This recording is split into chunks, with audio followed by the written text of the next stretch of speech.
but have since decided to take the reading virtual on Zoom each month through June as a way to catch up and give our guest authors from last year a chance to read from books published during the pandemic or books that are forthcoming on local and national presses.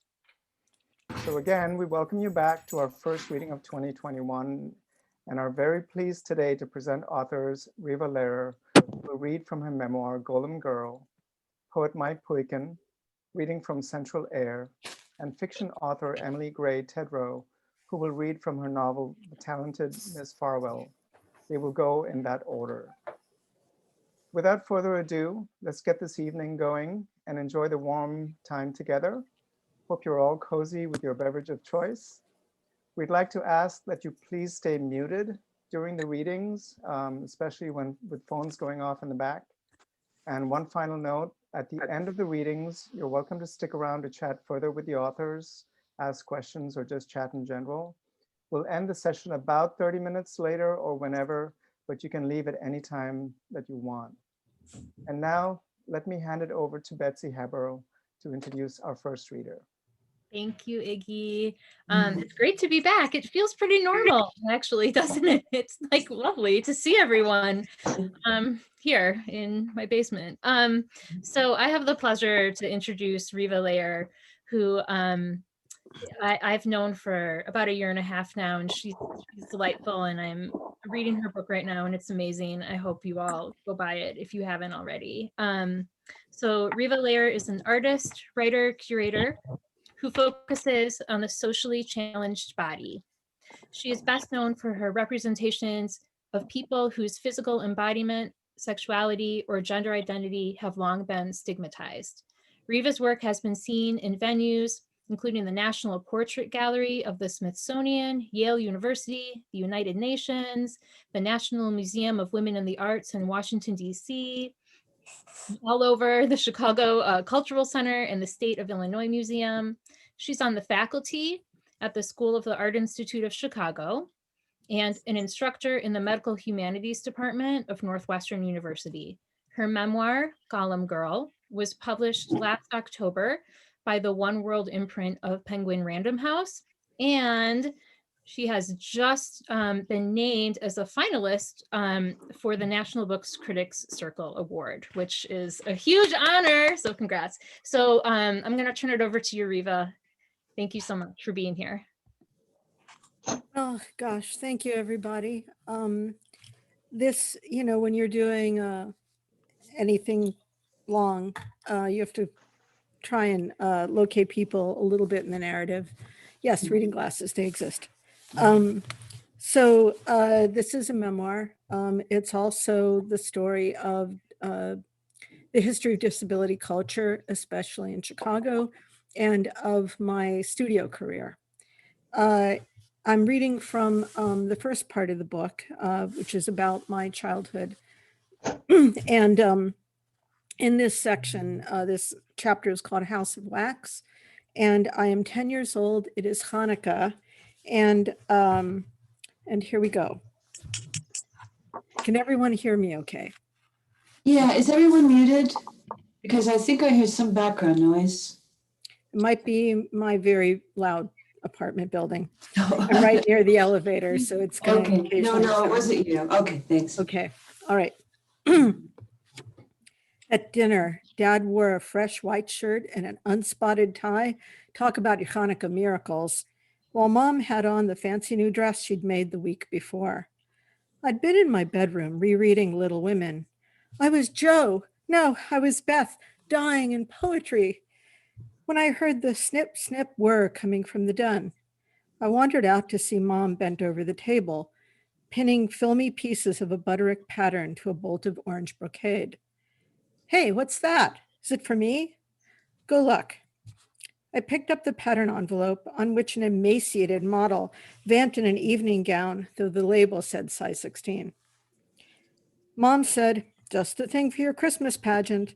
What do you think? Maybe a wise man's robe? Or are they making you be an angel again? I'm just a villager this time. They never know what to do with me. I was one of only 2 Jewish kids in my entire school. So far, I've avoided being cast as either of the Marys. Mom held up a section in front of her chest and pinched the dart points. Just as well. I have a feeling you'd need someone to carry your train. I fingered a scrap of ornate fabric. Think there's enough here to make me a skirt? Don't lose that. It's a facing. I thought you went shopping yesterday. No luck? Well, if your idea of high style is a beige muumuu, Lane Bryant is certainly the place to go. She bent forward and pushed brocade under the needle, her voice too tight for the joke.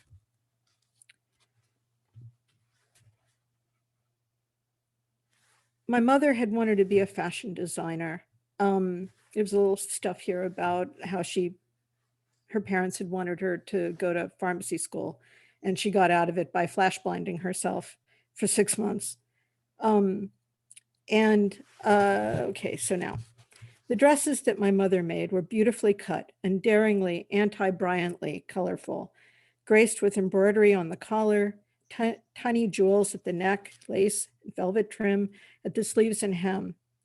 She caused a small sensation when she swanned down the road in one of her own creations. More than once, I saw a lady grab her sleeve and demand, "Where did you get that? Can I buy it from you? You made it? Please, please make me one." I feared that someday an admirer would peel my mother like a banana and run away clutching the purloined gown like a golden fleece.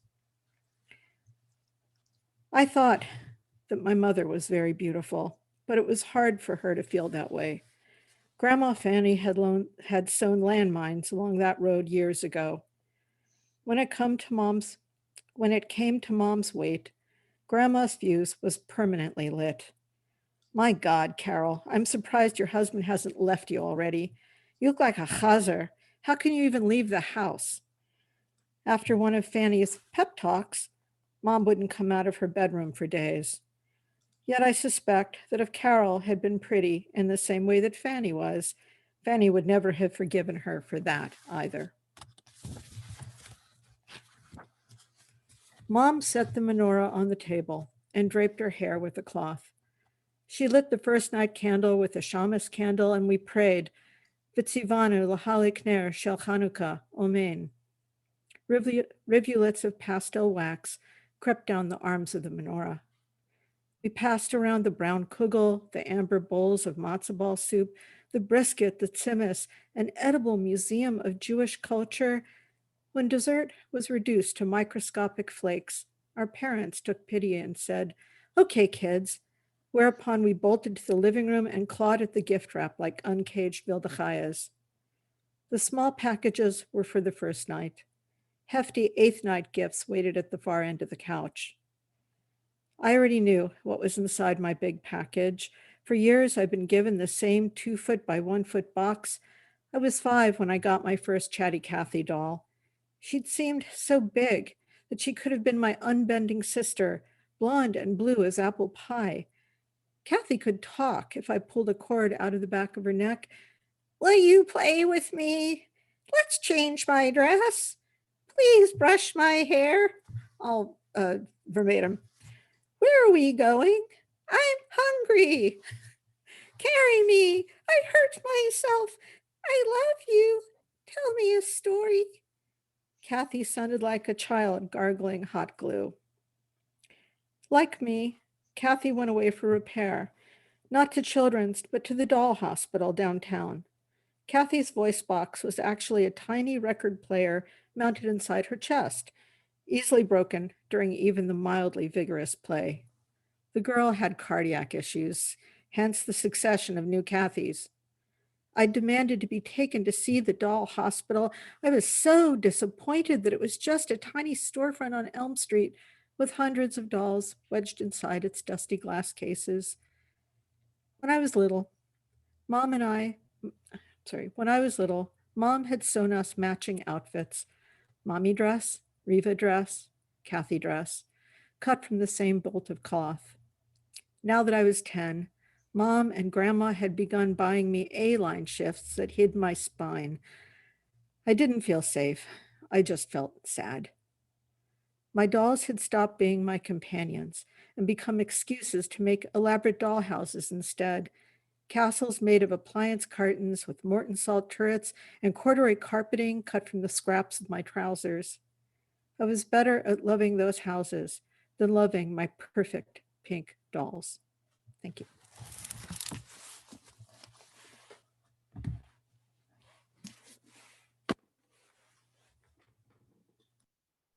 Thanks, Riva. That was fantastic. Really enjoyed it. Let's move on to the next reader. Mike Puican's debut book of poetry, Central Air, was released by Northwestern University Press in August 2020. His poems have appeared in journals such as Poetry, Michigan Quarterly Review, and New England Review. He was a member of the 1996 Chicago Poetry Slam team and has been a longtime board member of the Guild Literary Complex. He teaches poetry to incarcerated and formerly incarcerated individuals at the Federal Metropolitan Correctional Center and St. Leonard's House, both in Chicago. Please welcome Mike Puican. Thank you, Iggy. So my wife Mary and I have been shoveling snow all day,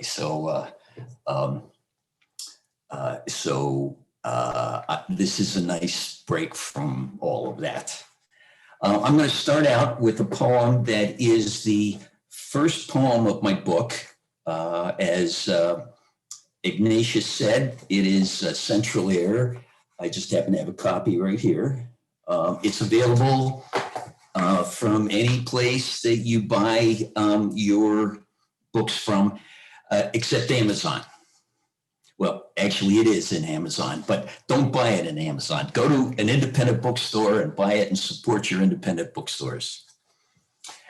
This poem, I originally called it The Lawyer Objects to Metaphoric Language, but my editor felt that just didn't trip off the tongue. So she changed it to The Lawyer Says, and I'm glad she did. The lawyer says, show me a fireball of desire, a current of wild horses, the unquenched thirst of stone lions. Where is the evidence that stars rise from watery graves or that fish swim in the sleep of school children? The judge checks her watch. She thinks of her lover's body touched by the morning sun. She could use a cigarette. Suddenly, a lion enters the courtroom. The lawyer's body is lodged between the big cat's teeth. Silence descends on the courtroom as he disappears into the dark. Fools, he cries, your language, it's not dangerous enough. I am going to try to make my language dangerous enough tonight. My next poem is about my father, my relationship with my father. It's called Soliloquy. Soliloquy is a speech you give in your sleep.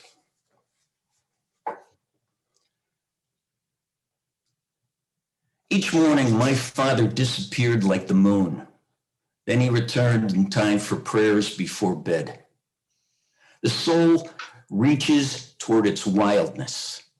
Doubting Thomas's hand reaches toward his Savior's wound. Here is a priest rubbing oil into my forehead. Now he blesses me as priest, prophet, and king. Now I am 5 and sitting in dirt. Now I'm in the kitchen taking apart the toaster.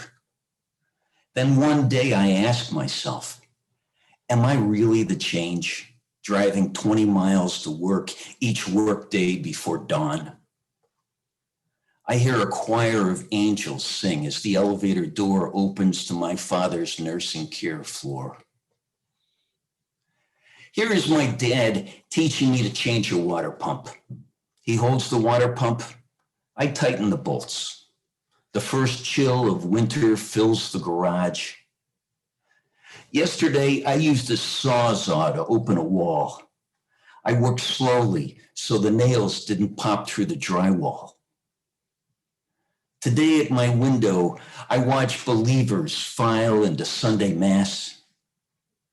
I watch the snow fall straight down in this rented room. When I wake, he holds me.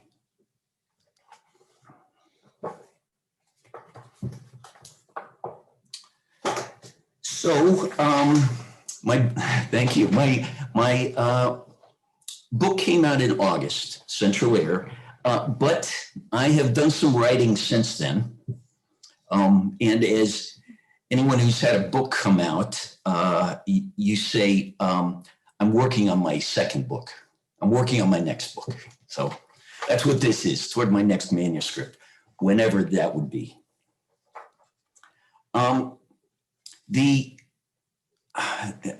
This isn't exactly about things that have happened recently, events that have happened recently. Actually, it's more about things that have happened over a long history. The United States has been a beacon of democracy for around the world, and that's a good thing. But democracy isn't enough. You need safeguards. You need to make sure that democracy doesn't become a tyranny of the majority. And the United States hasn't been so good about that over the years. There's a writer, James Bovard, who has a great quote. I love this quote.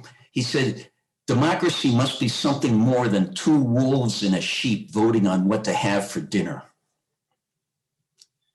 It does. This is called Democracy Has Lifted Its Voice. Democracy has lifted its voice and boarded its windows. Democracy has entered the room. All rise. Democracy is a bag of M&Ms with no blue ones. Democracy stands outside your window singing sweet songs of love. Democracy has chops. It dances at bars. It has too many Manhattans. It tells you it loves you. Democracy, your assembly halls are filled with tears. Chamber of dicks. Democracy needs to defend itself against other democracies.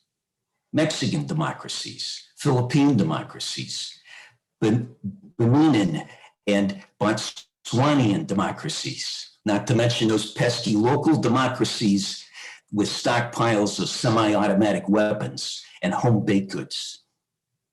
Holy are the poor, but let's table that for another meeting.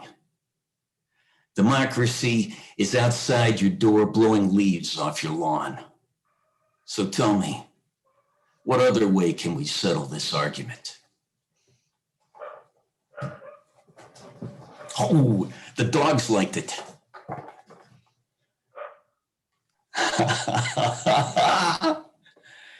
So, I am going to, all right, given the weather outside, I'm going to read a poem that's from a season exactly opposite of what is outside. This is called Tequila and Steve. After all the bars on Broadway closed, they walked outside. He was the butterman, also known as Steve. She was Susan, but on the weekends went by Tequila. Above them, the sky reared flame-edged over the fire pit called Chicago. What time was it?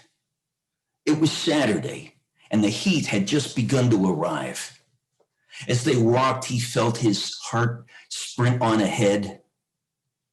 She was the one who asked the time, but the clock was them. The sun ignited a marble bust ringed by sugar maples, a family pushing an elote cart down the street, a tiny spider dangling in her doorway.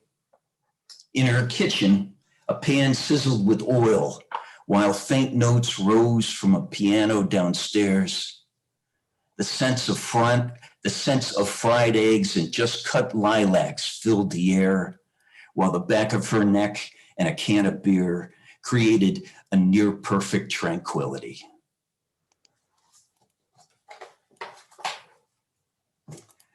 Well, I'm going, thank you. I'm going to read another new one. This one was inspired by a quote by Carl Jung. He said, "Because of our pride, we are ever deceiving ourselves. But deep down below the surface, a still small voice says to us, something is out of tune." This is called Out of Tune. Ask yourself, what would Octavio Paz say in this situation? At the top of his lungs, in a singing voice. Then ask, is it Jesus or Xanax? J-Lo runs her finger along your sternum. She doesn't care if you notice. She just wants you to be in love. You are like J. Edgar Hoover, but without the wiretaps, the network, the cocktail parties, the little black dress. You wake from a wild night and Madame Curie is in your arms. In the lecture hall, B.F. Skinner passes you a note. It says, "Doesn't this class suck?" Suddenly, Carl Jung's phone rings. A still, small voice on the other line says, "Pump the brakes, pump the brakes." And remember to pump your brakes in weather like this. Unless you have a ABS, and then whatever you do, don't pump the brakes. I hope that's clear, because it's not to me. It's not to me. Anyway, I'm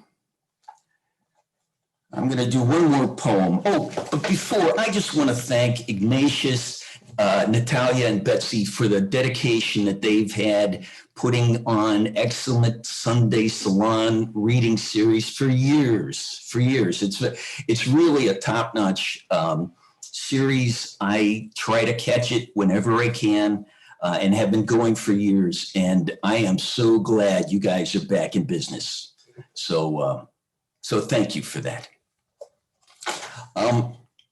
I always like to end with a joke. So this poem is called Joke. The one Dad told after Uncle Hank's homemade beer. A dog walks into a bar and orders a beer. As a child, there were things I never mentioned. Dogs walking into bars, ordering beers. Uncle Hank coming home drunk and asking me to dance. A dog walks into a bar and orders a beer. In the 90s, I drank, smoked pot, shot pool, while dogs under the bar lapped our spilled beers. Put your head in this noose, and I do. A dog walks into a bar and orders a beer. Then custody battles over who gets the dog. The dog waits at the bar nursing its beer. Dog, my little flame, ignite this bar. You, me, our beers. Invented life, we can say anything. A mallard walks into a bar and orders a duckery. Once again, a bartender walks up to me and says, "Sup, dog? Need a beer?" Thank you very much, everybody.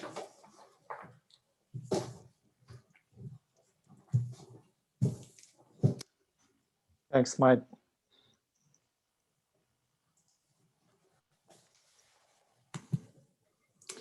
So I think I'm next. I'm here to introduce, well, first of all, I want to say my name is Natalia, and it's so good to be back. And thank you all for joining us tonight. It's just a real pleasure. So anyway, I have the very, very nice task of introducing Emily Gray Tedrowe. And I want to say that Emily Before I get into her bio, I want to say that she was my neighbor for a while, and I saw her two young children when they were really little, and they were adorable. But Emily's a great writer, and anyway, I will get to her bio now. Emily Gray Tedrowe is the author of The Talented Miss Farwell, as well as two other novels. She has received an Illinois Arts Council Award, as well as fellowships from the Ragdale Foundation, VCCA, and the Swanee Writers Conference. A frequent book reviewer for USA Today, Emily Tedrowe lives in Chicago. Emily, it's all yours now. You, Natalia, and it's so good to see you in person, and I of course miss having you as my neighbor. Let me just thank Sunday Salon, thank you Natalia and Ignatius and Betsy. It's, as other people have said, it's so good to be back in this space, in this community together, and I just look forward to the day where we can all be in a pub sometime together in person. And please let me also express my gratitude to my fellow readers, to Riva and Mike. You guys have put on a hard act to follow, and I really, really enjoyed your work. So thank you very much. I'm gonna read from the first chapter of my new novel, The Talented Miss Farwell.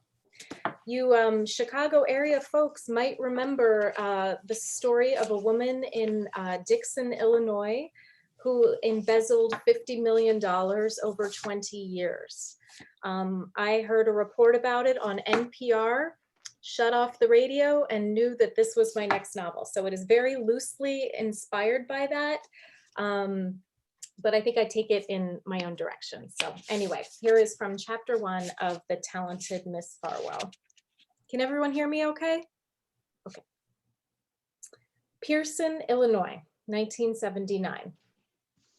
14-year-old Becky Farwell lay on the truck horn with her forearm. "Daddy, let's go." Engine running, she tilted the rear view to study her eye makeup, a wash of greens running dark to light from her eyelashes to eyebrows. Greens, of course, because the magazine said all redheads had to, even indistinct blonde red mixes like her own. What she really wanted was the set that gave you 3 kinds of purple, pale violet to dusky eggplant. Becky ran a quick calculation on how much she was owed by the 4 girls she did homework for, geometry and algebra, although she could stretch up to pre-calc too, even as a 9th grader. Though for pre-calc, all she guaranteed was a B, not that any of the girls complained. Sometimes she took payment in shoes, like the almost new Tretorns she had on now, without socks, because no one did. Becky flipped the mirror back with a snap. They needed cash too bad to daydream about makeup. Getting squeezed at all ends. One of her father's sayings that didn't make sense, but sure as hell got across how bad it was that spring. After another minute, she jumped down from the truck and went inside. Even though it was one of the first nice days in March, the front rooms of their farmhouse were dark and stuffy, closed in. Becky pushed up a window and propped it open with a can of beans. This morning's cereal bowls were tumbled milky white in the sink, and a thin, sticky layer of grease filmed everything, but Becky had no time to wipe it up. In the family room, one patch of carpet stood out darker and new. Last week, her father had pawned the TV set, all her mother's jewelry, he thought all, Becky had hidden a few bits, and the blender. He wouldn't tell her how much he'd gotten, it's only temporary, but the crumpled receipt she'd found proved it was less than $100. "Daddy," she called from the bottom of the stairs, then ran up lightly, bracelets jingling.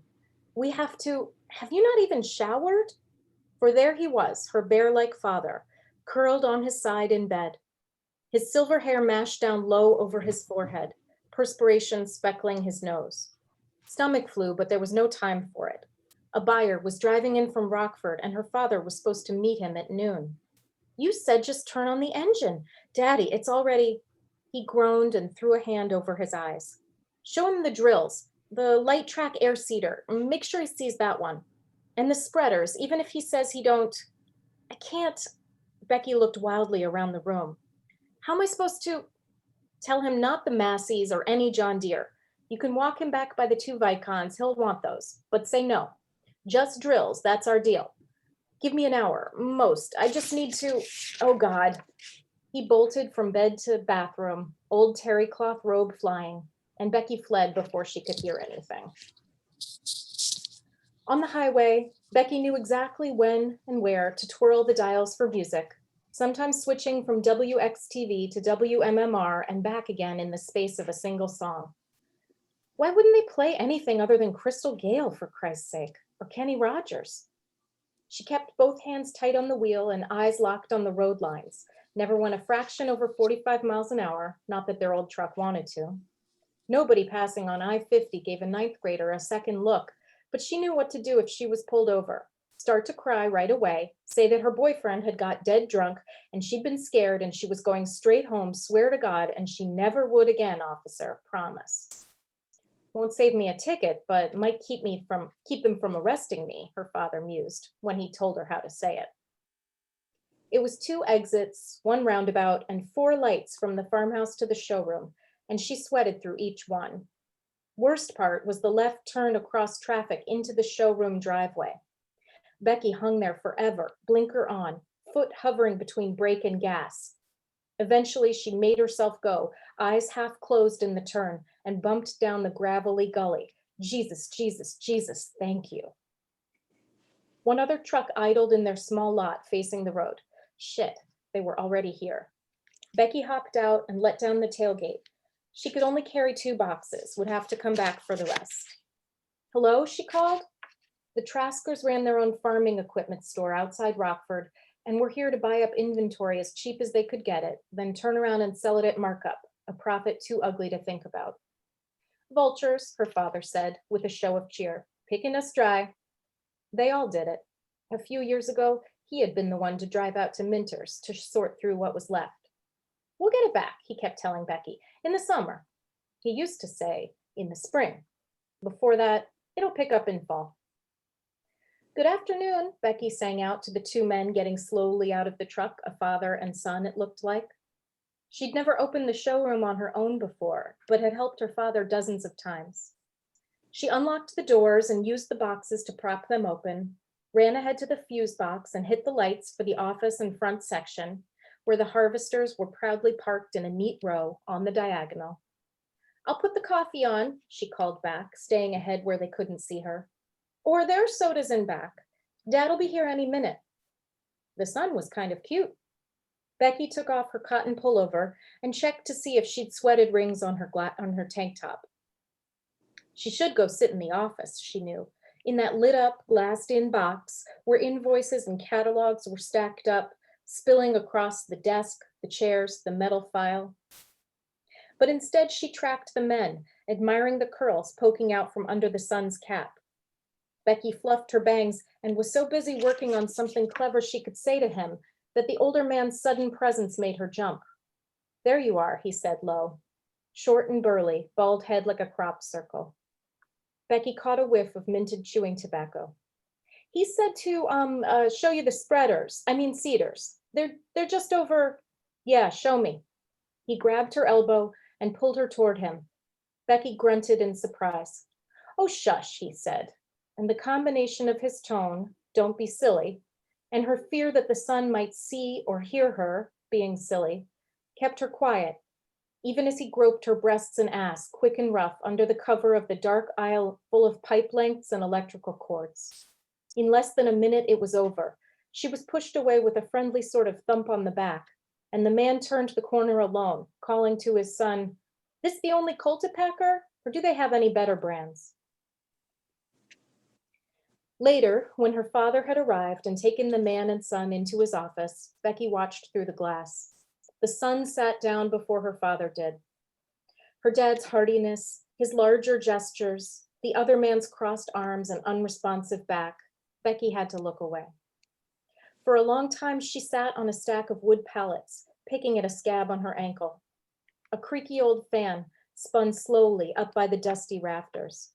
"Beck? Hey, Beck," her father called, leaning out the office door, unable to see her. "Grab 2 sodas for us, okay?" Slowly, Becky walked toward the back, returning with the cold cans in her arms. In the dark, she took one of the Dr. Peppers and peeled off its tab. And then she coughed and coughed and dug back into the cavities of her nose and throat so she could hawk one perfect glob of phlegm into the soda. Opening the office door, she stamped a smile on her face and felt powered up with love for her daddy and for how little he knew. Early the next morning, Becky stared up at her bedroom ceiling and thought that they were stuck. Her father wouldn't admit to her how bad things really were, and she wouldn't force him to because she knew she was supposed to be reassured. Would it be different if her mother were here? If the cancer in her breast hadn't burst its bounds and spilled into other parts of her body, killing her when Becky was 6? Maybe her mother would have been the one to size up the situation and say it straight. Hank, we need to do something else. There would have been a we, someone for her father to share his fears and strategies with, someone from whom he could take counsel. She kicked off the unbearable covers, fighting to pretend a hot, nauseous pain hadn't been growing in her lower belly all night. She pulled a sweatshirt over her nightgown and let herself out the kitchen door into the pre-dawn chill, breathing fresh air into her lungs. Cold but afraid to go inside, Becky went out to their barn, where a stack of boxes, blades, or spades had been dumped after delivery, left out or forgotten. She tugged open the sliding door, nudged the boxes in with her foot, and then sat down on them. The haphazard collection of inventory was loosely arranged according to a system only her father knew. Becky held her stomach and bent over, a rolling pain built of nausea. No denying it, she'd caught that damn flu, and now she'd have to do all the sheets and towels again. And how dare that bald pig grab at her like that, right in her father's own showroom? She wanted to torch that whole place, combines, office, and all. Burn it down with that fat fuck locked in. That's when the idea came. The first idea, the one that led to a chain of other ideas, spreading into a year-long series of changes that would eventually turn everything around for them, for her. The idea was, wait, her nausea. She begged her nausea, give me a minute to think. She lurched up and took a full circle to see all the boxes and the unused space and the strong beams and the warm, familiar wood smell. Do we need a showroom anyway? Becky threw up then, spattering the rain boots, and did it a dozen more times that morning. But between bouts, she huddled in bed with a pen and a pad and all the financial records she could find at home. Later that night, her father brought in his most recent files, bewildered by her vehement phone calls. By then, Becky had run the numbers so many times that she shook with excitement as she raced to explain the plan to her tired father. Drop the showroom, save $14K rent for the year. Clear out the barn and use that instead. Save on gas, electric, heat, security. Reduce inventory by half, but keep up the wholesale orders for longtime customers. Stop sending receivables to Mannheim Accounting. Becky herself would do the books. Market the whole idea with the slogan, "We pass the savings on to you." Hank Farwell told his sick teenage daughter to take a can of ginger ale and get back in bed. But he sat up late with the scribbled pages. Becky's plan got put into action over the next 6 months, and by the end of the year, all of Pearson was talking about Farwell Agriculture Inc.'s miraculous rise from the dead. How it just went to show that one of their own, they meant Hank, could get it done with some grit and quick thinking. One Sunday afternoon that winter, the Farwells hosted a small gathering in their home.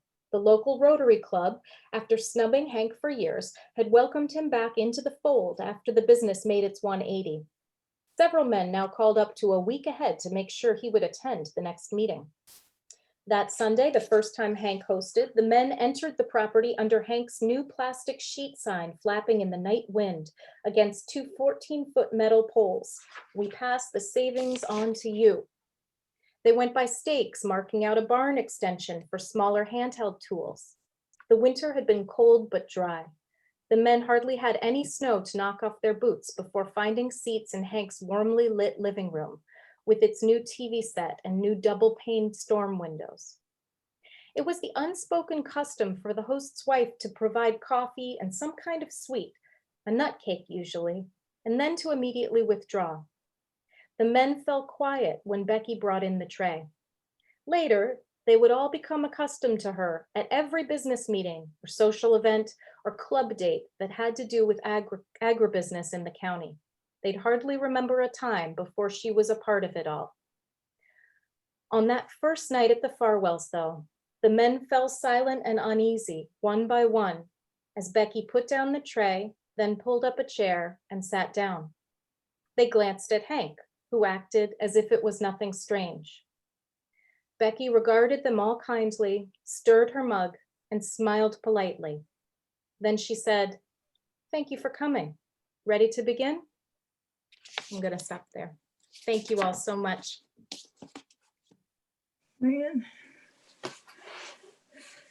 Thank you, Emily. That was just fantastic. And thank you, Riva and Mike, for your awesome readings. Everyone, let's give it up for tonight's guests once again. Please go buy their books and support your local bookstores. I believe Betsy has put a link to Roscoe Books in the chat if you want to get your books from our in-person support bookstore. There's more author and book information on our website if you need it.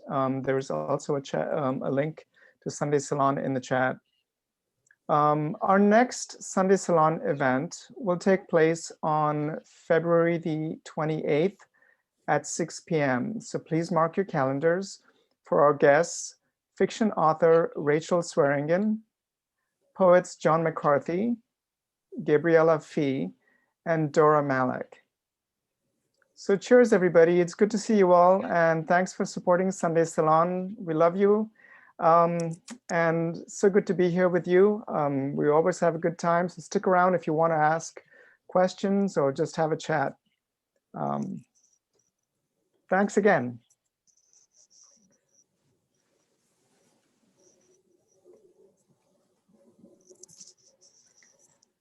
Does anyone have any questions for the authors?